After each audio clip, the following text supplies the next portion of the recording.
ଆମର କେତୋଟି ଋତୁ ଅଛି? 6ଟି ମାସ 12ଟି ମାସ 6ଟି ଋତୁ। କଣ କଣ ଜାଣିଛ?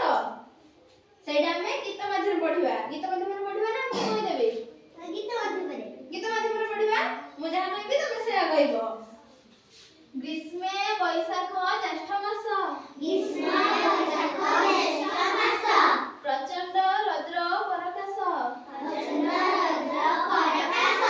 ବର୍ଷାରେ ଆଷାଢ଼ ଶ୍ରାବଣ। ମେଘ ବରଷେ ଘନ ଘନ। ଭାଦ୍ର ଆଶ୍ୱିନ ଶରତରେ।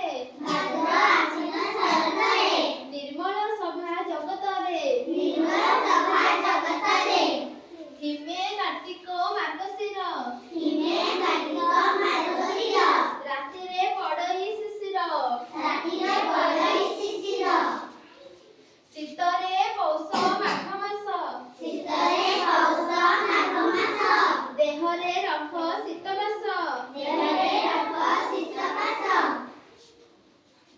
ଫାଲ୍ଗୁନ ଚୈତ୍ର ବସନ୍ତରେ। ମୃଦୁ ମଳୟ ମନୋହରେ। 12 ମାସର କଥା ଏଇ। ହେଜ ବାଳକେ ମନ ଦେଇ।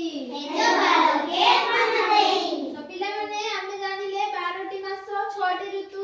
କୋଉ ଋତୁରେ କଣ କଣ ହୁଏ? ଗ୍ରୀଷ୍ମ ଋତୁରେ ମାନେ କୋଉ କୋଉ ମାସ ପଡେ? ବୈଶାଖ ଜ୍ୟେଷ୍ଠ। ବର୍ଷା ଋତୁ ଆଉ ଶରତ ଋତୁରେ ଆଉ ହେମନ୍ତ ଆଉ ଶୀତ ଋତୁ ଆଉ ବସନ୍ତ ଋତୁ। ଏଥର ସମସ୍ତେ ଜାଣିଗଲ? ଯେତେବେଳେ ପଚାରିବି କହିପାରିବ? ଠିକ ଅଛି, ଭଲ ଲାଗିଲା।